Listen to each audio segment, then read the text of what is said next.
And so we continue our journey of looking at the basic conditions required for healing. We've looked at pure air, we're looking now at sunshine. In our last lecture we looked at sunshine, and now we're looking at temperance. Not a word you hear very much now, but the dictionary definition of temperance is not taking anything into the body that will harm it and taking in moderation the good things. So that gives us a list of things that should never be done or never be taken into the body, and a list of things that should be taken in moderation. Really, all good things should be taken in moderation. So we'll say all good things, because even good food can turn to poison if overdone. I have a book in our library called The Physiology of Digestion by Dr. William Beaumont. And he came to the conclusion after decades of research on the stomach, he said it is not quality of food that is of the most important, it's quantity. So even good food can be overdone. All work and no play makes Jack a very dull boy. We've come to a strange time on planet Earth where it surprises me how parents are not teaching their children to work. And you know when children love to work? When they're little. And most parents don't take use of that. You see, the day doesn't come when the child suddenly stands in front of the parent and says, "I'll work now." I always taught my children to work from a young age. I taught them that they were part of the family firm. And if a child dirties a dish as they eat their dinner, they should be part of cleaning that dish. Very simple basics. You see, and when a parent teaches a child to work, they've got time to play with them. All work and no play makes Jack a dull boy, and all play and no work makes Jack a very poor boy. So you could say it's a balance, moderation in these things. But there are some things that should never enter the human body if you're looking for optimum performance, and I consider the pure crystallized acid that's been extracted from the sugarcane plant one of the most lethal substances ever to be introduced to the human frame. Why do I say that? Well, sugar is as closely related to the sugarcane plant as heroin is to the poppy plant, and yet really more lethal. Let me show you. When sugar goes into the body, blood glucose levels rise dramatically. Not in sugarcane, because in the sugarcane, the sugar or the glucose is all bound up in fibre and it's slowly released. But this pure acid that's been extracted from the sugarcane plant, when it's taken into the body, how would it have been taken into the body?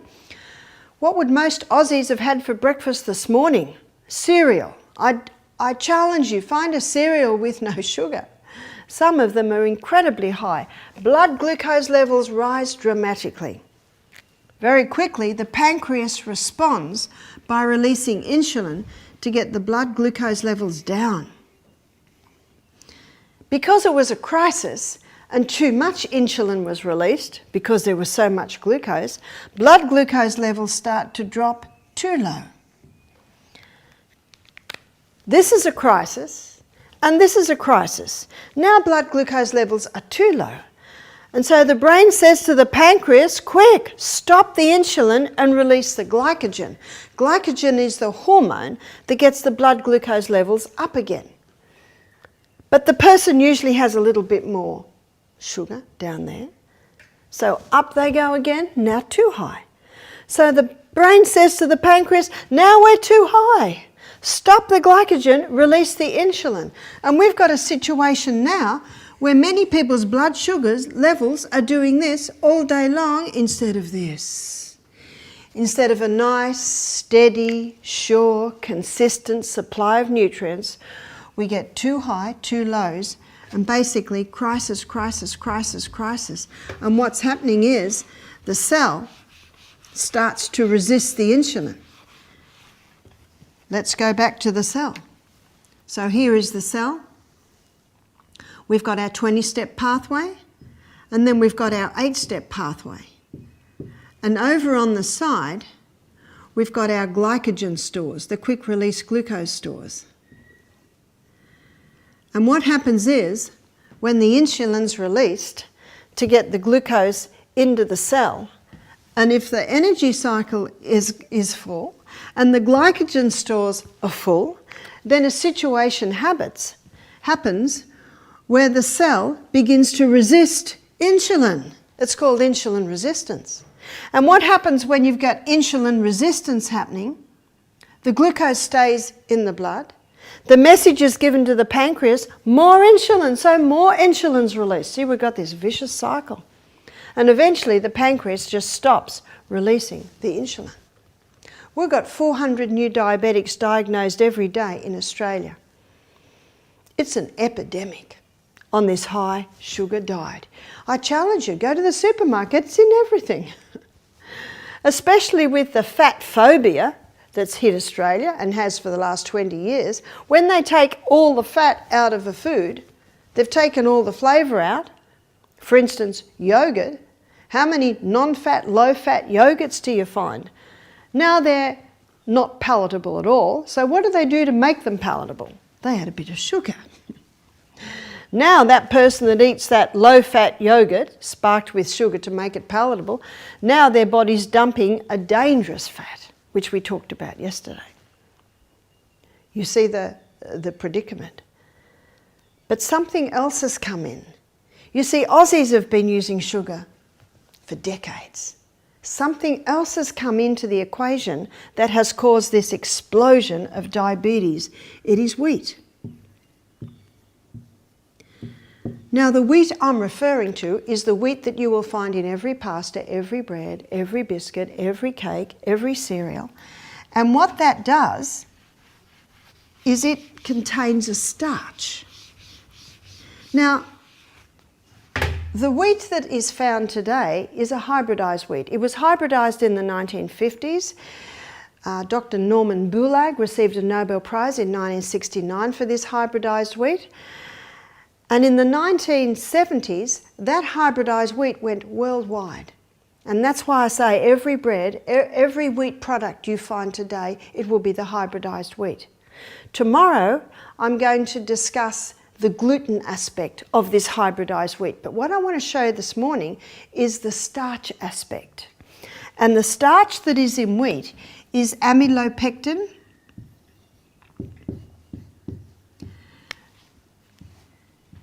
amylopectin A, it's called. And amylopectin A gets the blood sugar level up very quickly, like that. That's your amylopectin A. Amylopectin B is found in bananas and potatoes. And for those who are familiar with the glycemic index of food, the glycemic index of food is where the sugar is released into the blood. Anything above 55 is high, anything below 55 is low. And banana and potatoes are quite high. So amylopectin B is found in bananas and potatoes, and that gets it up quite high. It's basically like that. And amylopectin C is what you find in legumes. And amylopectin C is a blood sugar level like this. So it's the amylopectin A, it's this specific starch that you'll find in the hybridised wheat. Look what it's doing to blood sugar levels. In fact, if this is sugar's blood sugar levels, this is wheat's, because of this amylopectin A, this type of starch that is in the hybridised wheat. Let's look at the glycemic index. So GI, glycemic index, how quickly the food breaks down to glucose in the blood. Anything above 55 is high. So 55 basically is baseline. Cherries are about 26. So cherries are nice and low. So let's have a look at sugar. And I'm referring to the pure crystallised acid that's been extracted from the sugarcane plant. That's 59. And that does not surprise us. Where's white bread? And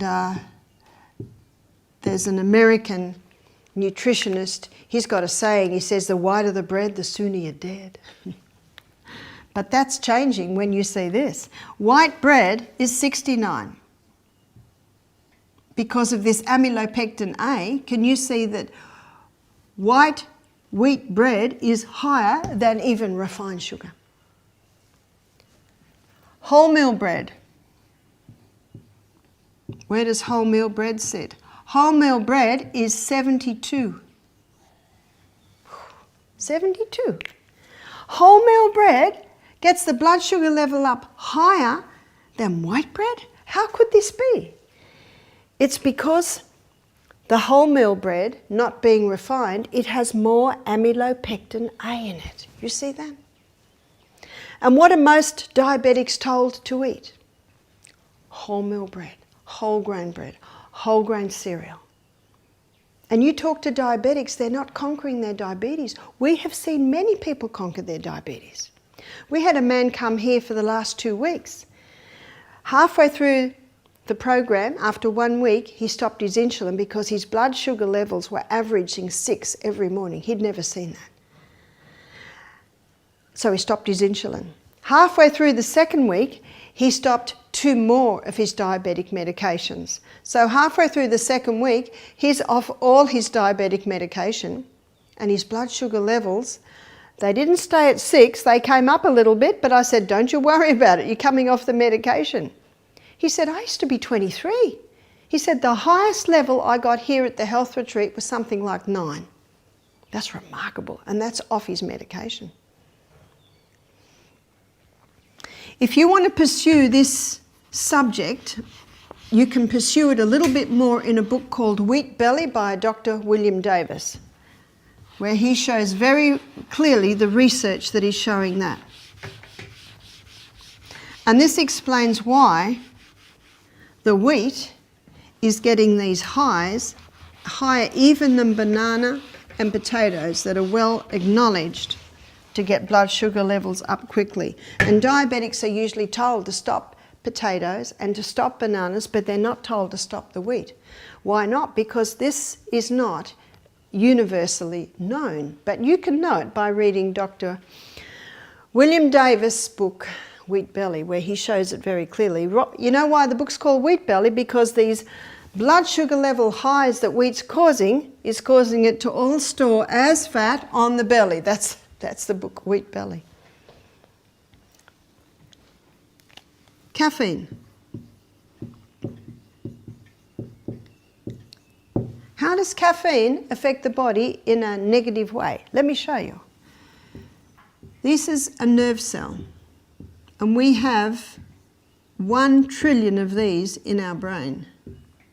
This is what our brain is made up of, nerve cells. This is the arm that comes out of the nerve cell called the axon. These are the little filaments on the end. These are the boutons. And here we have the next nerve cell. These are the receiving stations called the dendrites. And here are the dendrites here.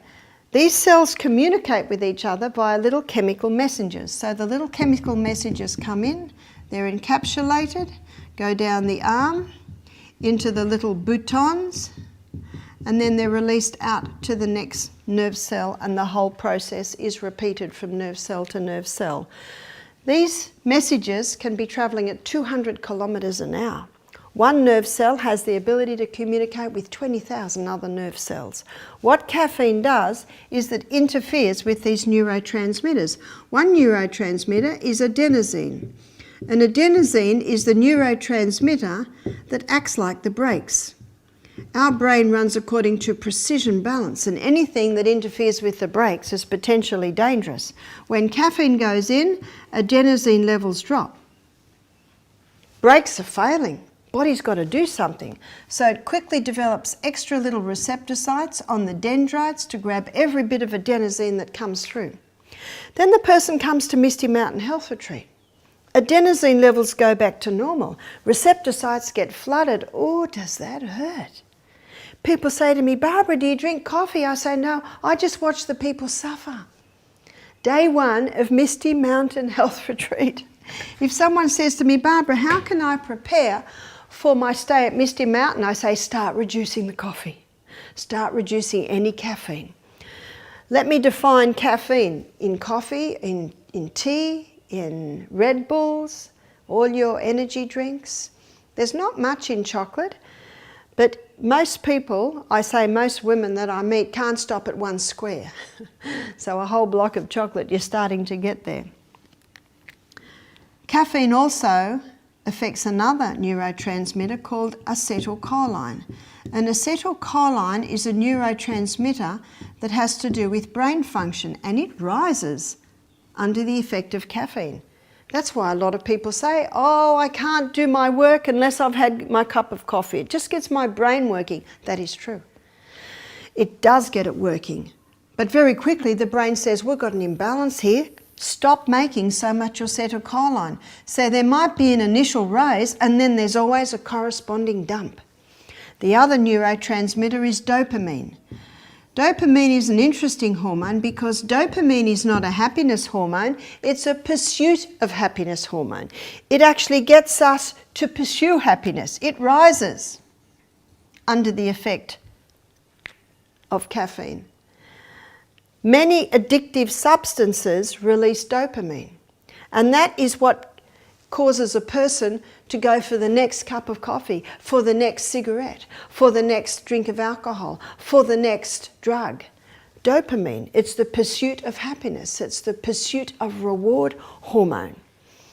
It's dopamine that gets me weeding my garden, but then I get my reward of a weeded garden. So it's not that dopamine's bad, but in the case of addictions, it's actually overused for the person to keep going and getting the pursuit of happiness, but they never find happiness. Eventually, when a person is continually having coffee day after day after day, dopamine levels get exhausted. And then the pursuit of happiness is not there. And what a person eventually experiences is an inability to even do anything.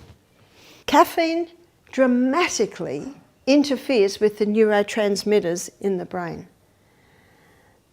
The definition of depression is a chemical imbalance in the brain, and caffeine is one of the most responsible for that. I will be exploring the effect of caffeine on the brain in more detail in my lecture on the mind. Suffice to say now, this is best kept out of the body. Mercury. Mercury is a neurotoxin. There's no safe dose of mercury. About 50% of dentists today are still using mercury. But I don't know about you, but I don't want a neurotoxin anywhere near me.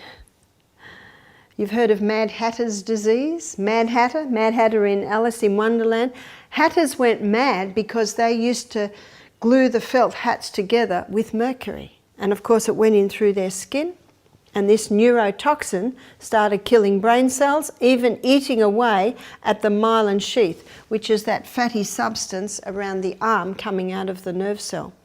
A person is in a very dangerous situation if they're on a fat-free diet and they've got high mercury levels, for instance, mercury fillings in the mouth, or they're having a high fish diet, especially the larger the fish. You see, mercury is bioaccumulative. That means that the more mercury that is going into the body, the more it is accumulating. And this is why it's the larger fish that have the highest concentration of mercury.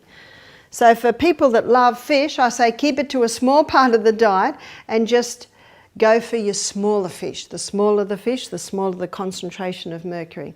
It's the fish and the fillings, the two F's, where most people are subject to mercury today or exposed to mercury. Just remember there's no safe dose of it and it is a neurotoxin. Alcohol.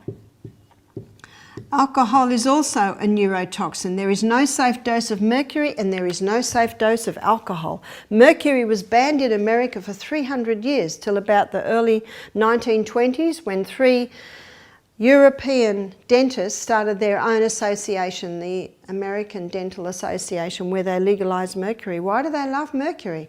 Because it is the only metal that is liquid, and so it moulds to the teeth, and it is antiseptic. It's antiseptic, all right, it's anti-life, it's anti-human. No safe dose of it. Alcohol was banned in America for 13 years, from 1920 to 1933. And if you can get the results of that 13 years, why do I say that? Because it's very difficult to get the results.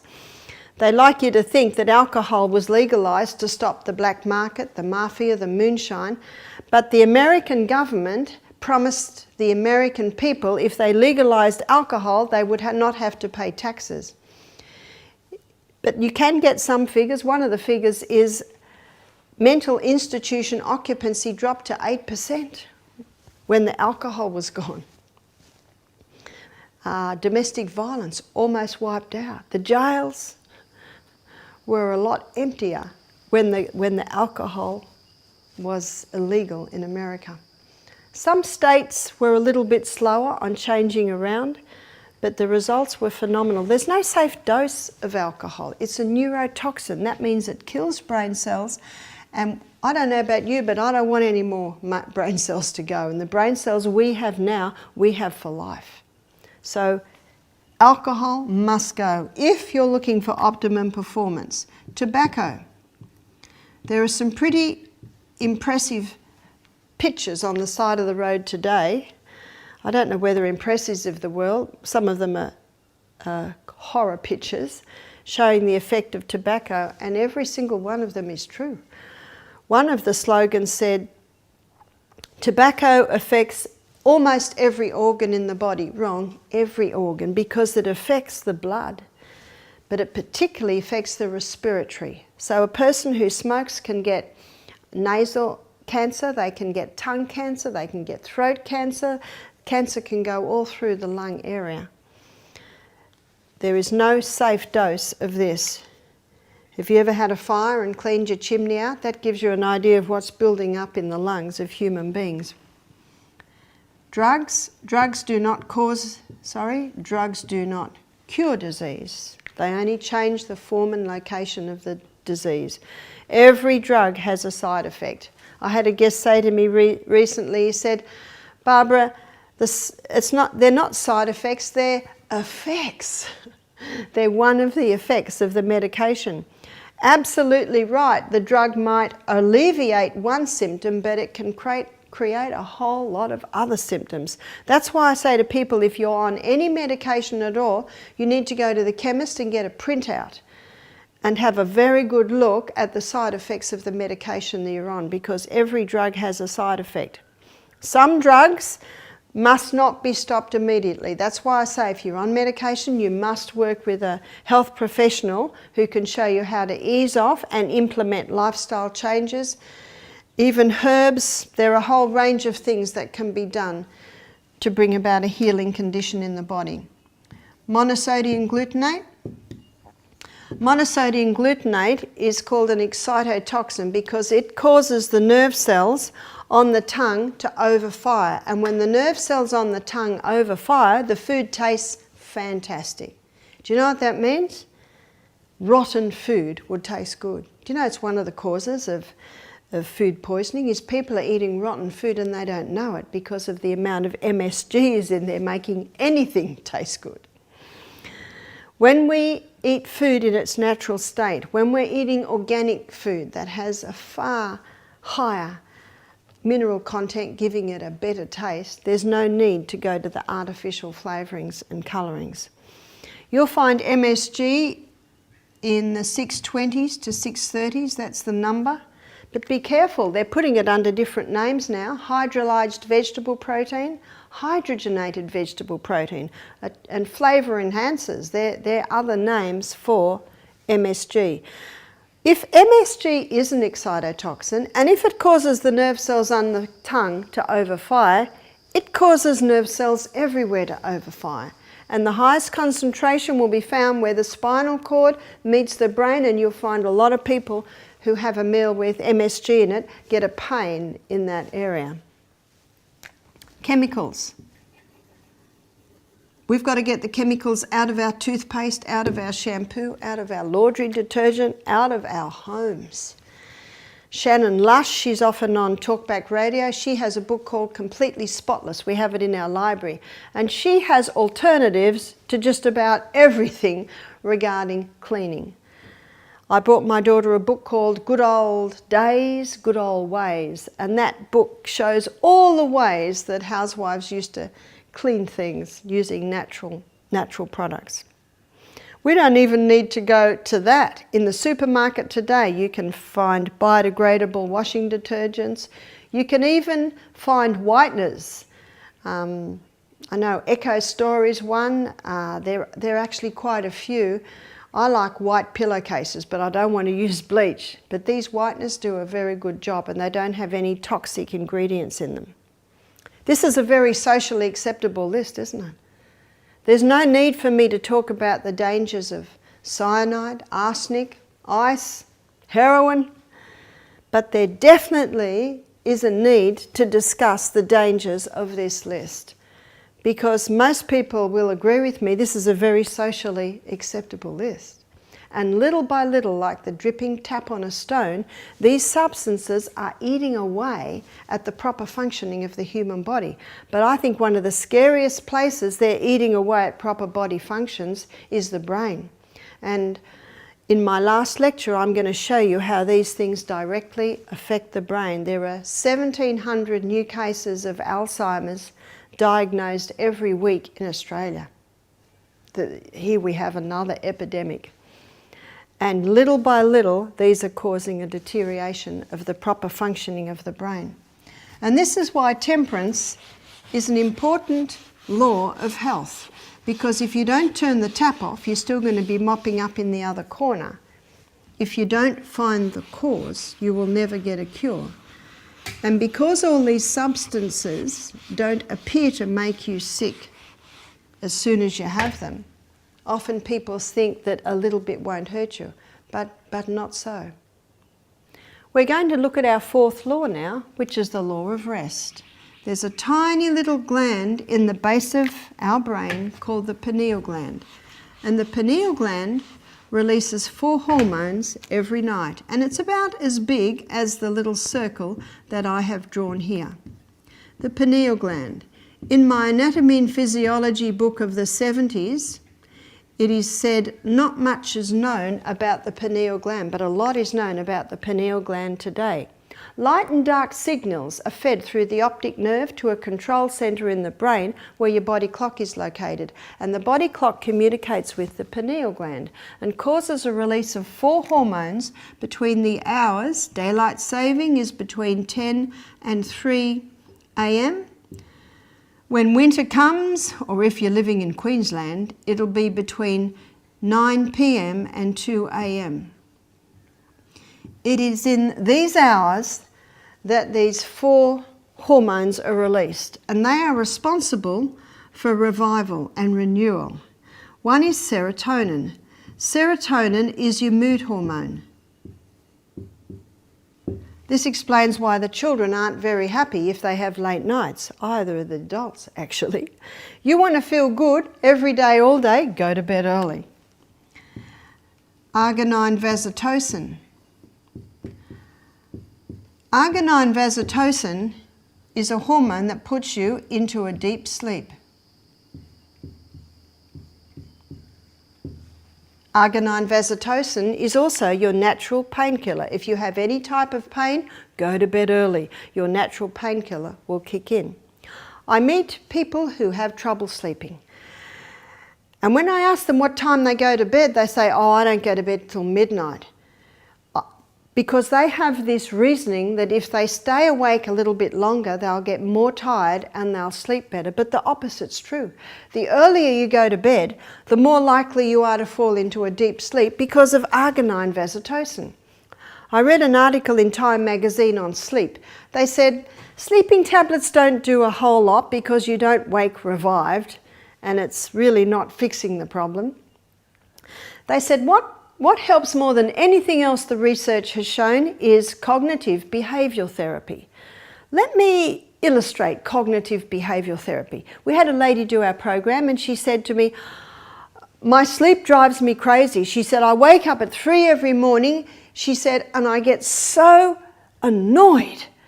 I get so annoyed, why am I waking at this time? And I can't sleep again.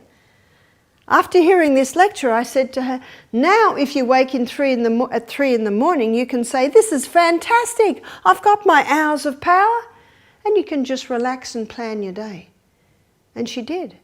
And she actually went back to sleep. It's because she was so annoyed it was affecting her worry, so she could not sleep.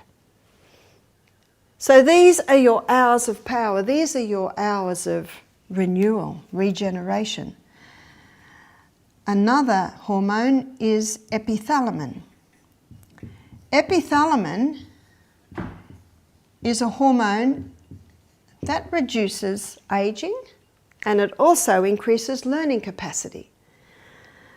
When you hear the lecture on the mind, you will see that we should never be out of school. We should always be learning new things.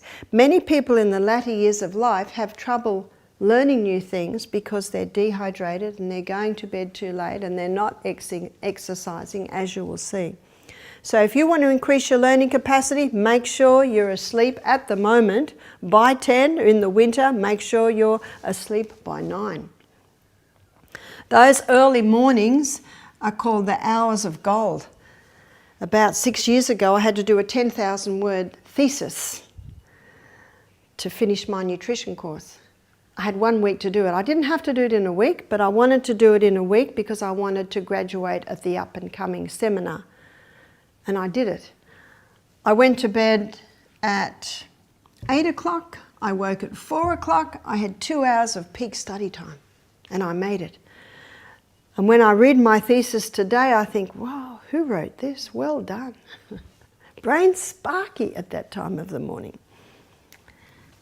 The last one is melatonin. Melatonin has a nickname. It's called the Fix and Rejuvenate Nighttime Hormone. So sleeping in these hours allows the pineal gland to release these hormones that are responsible for our body getting rest and rejuvenation in the night.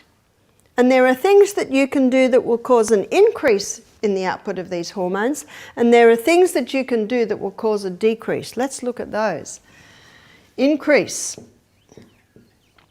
Laughter. No wonder the proverb says, a merry heart doeth good like a medicine, but a broken spirit dries up the bones. That brings us to the decrease. Worry. What's the old saying for worry? Worry is blind and cannot discern the future. So we need to laugh more. I think I mentioned the other day that children laugh 125 times a day. So should we. We should laugh more. Sleeping in the dark. You see, it is light and dark signals that are fed through the optic nerve to the control centre in the brain that gives the messages to the pineal gland. So it's very important that the lights are off while you're sleeping. Sleep in the dark. Sunshine in the day. These are both giving very clear messages to the pineal gland. So it doesn't surprise you to hear me say that artificial light is very confusing to the pineal gland. Especially, I'm referring to the screens. How many people's eyes are glued to screens in these hours? And I'm referring to the television, I'm referring to the iPod, the iPad, the computer, the Game Boys. I say to parents, you must have some rules in your home. My brother-in-law gathers all the teenagers' technology of in the evening and charges it in his office overnight. It's a very good idea.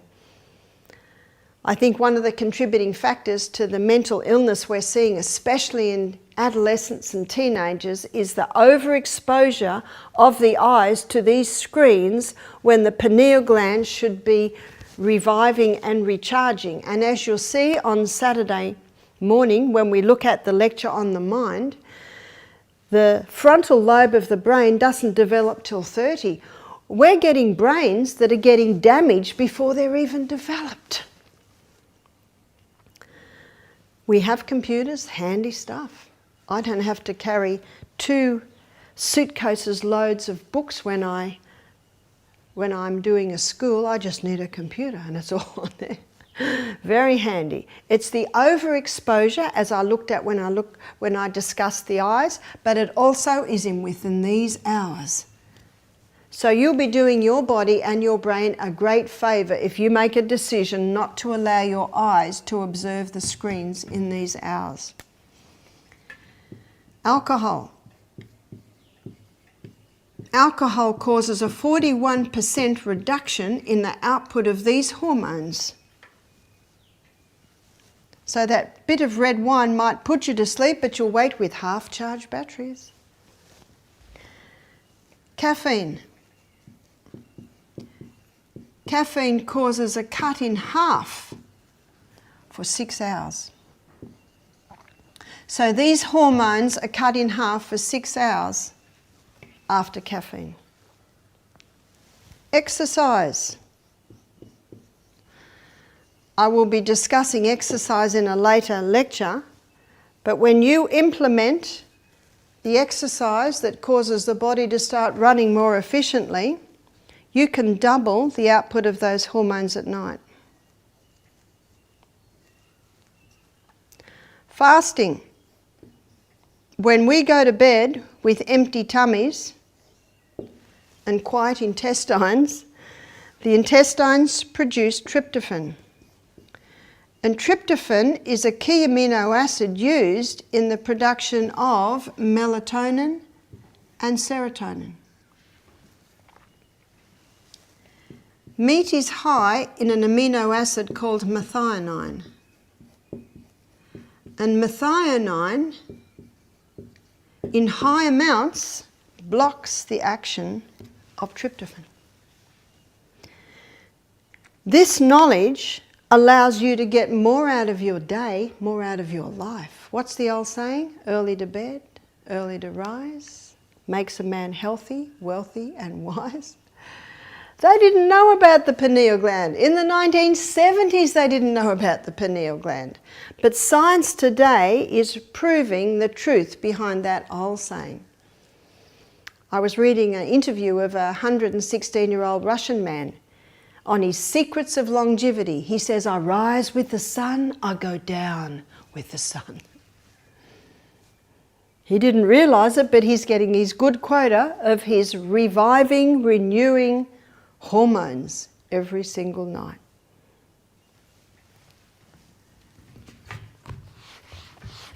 There's one other part that I'd like to cover in rest. And that is an organ of the body that rarely gets a rest today. It's called stomach. We have one stomach. I'm going to put a big number 1 here, just to remind us how many stomachs we have. Just one. You see cows, sheep, goats, they have several stomachs, and they can eat all day long because it goes from one stomach into the next stomach, into the next stomach. But we only have one.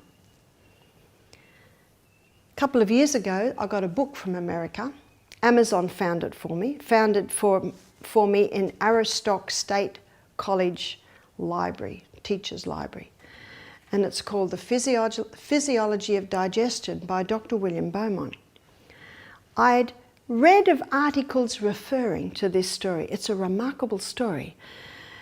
And it happened in the probably early 1800s, where a young man named Alexis St. Martin sustained a gunshot wound to the stomach. So this gunshot, it was an accident, went through and it blew out part of his ribs and some of his stomach. At the time, Dr. William Beaumont was only 25, and he attended Alexis St. Martin, and he said he would not live. And every day he visited him, and every day Alexis St. Martin was picking up and getting a little brighter. And there were 2 things that Dr. Beaumont put on his wound. One was aloe vera, excellent choice, and the other was myrrh. Myrrh is a strong antiseptic. Nice that there was a time when doctors used herbs. You know, there are some doctors using herbs today, but the majority not. He said about 4 times over the next few months, a big tumour rose, burst, and a 2-inch piece of rib came out. Isn't that interesting? Why did the body make a tumour? to get rid of a piece of rib. And then after that, everything settled down. And Alexis St. Martin moved around, was able to eat and function, but he was left with something unusual, a hole in his stomach. It was about there. And in the book, The Physiology of Digestion, there are a couple of pencil drawings. And in the morning, foals would sort of be coming out of the hole a little bit like that. When he started to eat and the stomach muscles started to move that food around, then the foals would go back in somewhat. Dr. William Beaumont saw his opportunity and he started to experiment on Alexis St. Martin and this hole. And he would get a piece of food, he'd tie it to a silk thread and he would put it in the hole. And after 2 hours he'd pull it out, have a look at it. Then he'd put it back in, then he'd pull it out again. He did numerous studies. In fact, the book that I have, the first third, is the story, and it's a remarkable story because Alexis St. Martin lived till he was in his 80s, he married, had children. Every few years, Dr. Beaumont would telegram him and say, please come back for a year, I'll put your children through school, I'll put you in a nice house, I'd like to just do a few more experiments. The last 2/3 of the book is where Dr. Beaumont meticulously documented all his experiments. It's fascinating. Dr. Beaumont found with his research that digestion is accomplished within 3 to 4 hours. And then he noted that the stomach loves a rest of 1 hour. Put that together and the equation is 5 hours at least between meals. And the stomach hasn't changed. And how many people today are told to graze? How many people today are told to eat lots of little meals? I've had a few ladies and they told me that their doctor said eat lots of little meals, it'll raise your metabolic rate. Do you know how it raises your metabolic rate? It irritates the stomach so much, which irritates the nervous system, and in that way it raises the metabolic rate just a little. The most powerful way to raise your metabolic rate is to exercise. But Dr. Beaumont found there were 5 situations where the food was still in the stomach 8 hours later. So let's have a look at those 5 things. Number 1 was overeating. Dr. Beaumont came to the conclusion that there's only so many digestive enzymes released in the stomach, so if too much food goes into that stomach, it basically just can't do it. It's like asking me to carry up the hill here a heavy load that my big strong son could almost run up the hill with, but I'm struggling. Putting too much food in the stomach, it just can't do it. How many people want to eat an evening meal on the 25th of December? Not many, because their Christmas lunch was bigger and richer, and the food is often still in the stomach 8 hours later. Often eating. Dr. Beaumont found that if Alexis St. Martin put more food in before the previous meal had been digested, the pyloric sphincter shut. The pyloric sphincter is a little valve at the end of the stomach into the first part of the small intestine. And he came to the conclusion that there were sensors coming out of the pyloric sphincter. And what he found was when the food goes in, it goes round and round and round and stops. And then it goes round and round and round and stops. And every time it stops, the sensors go out. And when the sensors sense that the food is broken down to the required state, it'll start to open. And little by little, the food will come through. So let's have a look at what's happening at 9:30 in the morning, maybe 2.5 hours after breakfast was eaten. And there's still probably a remnant, maybe there's about 1/3 of the breakfast still in there. And then the person has morning tea. Maybe they have a biscuit. Maybe they have a cake. Maybe they have a pie. Maybe they have a sandwich. Or maybe they're really healthy and have an apple and a handful of nuts. Actually, it doesn't matter what it is. It's food. The senses quickly pick up that it's not broken down to the right state, and so the door is shut. After about an hour, the apple and the nuts or the sandwich are broken down to the desired state, and pyloric sphincter starts to open little by little. And because of the going round and round and stop, it's in the stopping sign that it starts to take bits of food through. So let's say they had the apple and the handful of nuts at 9:30. 12 o'clock, lunch happens. 12 o'clock, the food isn't all out. Lunch comes in. How big's lunch? Maybe it's this big. Pyloric sphincter shuts again. And this is happening all through the day, to the point where Dr. Beaumont found remnants of breakfast still in the stomach 8 hours later. Large fluid with the meal. And isn't this an Aussie habit? Every time Michael and I are travelling and we go to a restaurant, the waiter says, "What will you have to drink?" And we say, "We won't have anything to drink." And you can see they're very challenged by this, because everyone drinks with their meal. So they say, "Oh, we'll just bring you water." Now we let them, because otherwise they won't leave us alone. And one day when a waiter was just really floored by us saying we won't have anything to drink, I said, "We've already drunk our water." We're such a fast society today. People run, work, sit down to lunch. Oh, they haven't drunk. So the water is drunk with the meals. I say to our guests, if you're thirsty, by all means have a mouthful. A mouthful won't do a great amount at reducing your hydrochloric acid, your pepsinogen. But large fluid with the meal absolutely will. We need to stop drinking water about half an hour before the meal, and then resume drinking water about an hour and a half, maybe 2 hours after the meal. And that's easy done, especially when you leave 5 hours between the meal. Alcohol. Whenever Alexis St. Martin had alcohol with the meal, it slowed down digestion. Fear and anger, stress.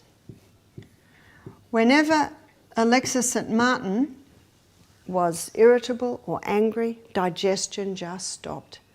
I think sometimes he got a little irritable with the food going in and out of his hole in his stomach. Most of the time he was fine, but Dr. Beaumont found that if he'd been drinking alcohol the night before, he was more irritated, so a few things came together to cause that. How many Aussies could tick every box here?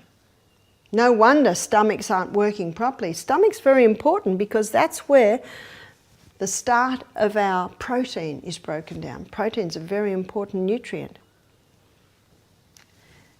We should be eating breakfast like a king. We should be eating lunch like a queen. And we should be eating tea like a pauper. And sometimes paupers don't eat. How many Aussies today are having breakfast like a pauper, lunch like a pauper, and tea is the king and the queen together? And then they sit down in the easy chair and they fall asleep very quickly. Body says, finally, we've got some nourishment. Oh no, they've gone to sleep. What does the body have to do with all that excess glucose now? It has to store it as fat. And that's another contributing factor to our 63% of Australians obese or overweight. To be able to go 5 hours between the meal, we should be eating a high fibre diet. You see, fibre slowly releases the glucose. The high fibre diet gives you this lovely, consistent delivery of nutrients. We should be having great proteins. We've already defined how important the protein is.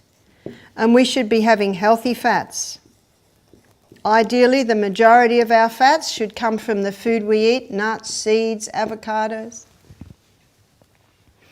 and a little bit from the concentrated oils in the coconut oil, the olive oil. This afternoon I'll be defining that. These are the 3 food groups that keep the food in the stomach longer. These are the 3 food groups that will ensure a nice, consistent delivery of nutrients to every cell in the body. This will allow you to go 5 hours between meals. What about children? I raised 8 children by giving them breakfast like a king, lunch like a queen, and tea like a pauper. A great evening meal for a child is a banana. A banana causes a release of melatonin so they sleep better. Not everyone can eat lunch like a queen like we do because they're at work, they're at school, they're in the office. So I say, make breakfast a little bit more substantial. Ensure that you've got your 3 essentials in lunch, and maybe make tea a little lighter and a little earlier. Some mothers have told me that when the children come home from school, that's when they serve the main meal. And that's when children are hungry, isn't it? When they get home from school. So it's just working out what suits you. One lady said to me, but it's so nice to sit and eat with the family at night. I said, yes, it is. But just make it lighter. It's such freedom for a woman. I homeschooled my children, so it was very easy to give breakfast like a king and lunch like a queen and tea like a pauper. We'd garden of an evening, especially on the cool summer evenings, when we couldn't see which was a weed and which was a plant anymore. We'd come in, we'd shower, story time, and then straight to bed. No big evening meal, no big wash up. It's fantastic. One lady said, but Barbara, you don't understand, that's the only time I've got time is at night. I said, well, what you can do at night, you can prepare for the next day. You can do a little bit of prep so you do have a nice substantial breakfast, so that you do have some great things in a packed lunch. And then at night, it can just be light. Some of our guests find they just have a protein smoother at night, or soup if the weather's cool, or just a salad, but something light. You've just got to find out what works with you. Our stomach hasn't changed. Alexis St. Martin's stomach was the same as our stomach. It works the same. I think it would be good to have his book published again. The problem is we'd have to have an interpreter because it was written in 1833. I understand it because I read the King James Version of the Bible, so I'm used to the lovely poetic Old English. But his findings changed the nutrition world. Up until then, nutritionists, doctors, they thought that digestion was purely a mechanical process, but he showed that it is also a chemical process. We need to eat breakfast like a king that contains the fibre, the protein and the fat, and then we need to stop. No more goes in other than water after a couple of hours till lunch. Many people who need to drink with their meals need to because they sit to their meal dehydrated. So the time to hydrate your body is before your meal, between your meal. I wake up at about 5 every morning. I eat at approximately 7. I do my exercise program in the middle there, and I'm able to have 3, sometimes 4 glasses of water over that time. I eat at 7. And I often do not drink water again till about 10:30. You see, I'm not at all thirsty. I'm well hydrated. I was well hydrated when I sat to eat my breakfast. So at about 10:30, I might start drinking water. I usually have lunch at 1. And then I can easily drink maybe 2 or 3 or 4 glasses before lunch. If I do that, I've done about 1 3/4 or 1.5 litres by lunch, which means all I have to do after lunch, before bed, between lunch and bed, is drink 2, maybe 3 glasses of water. When a person is not used to drinking water, it's important to plan like that. How many people wake up in the morning, don't have water, and then sit to the table and have their breakfast with their orange juice and their cup of coffee? Both contain dehydrating agents. Caffeine and sugar are two of the worst dehydrators. And how many people try and hydrate themselves with that? Water and water alone will hydrate it. Let's look after the stomach. We've only got one. And if we give it the right conditions, it will serve us well.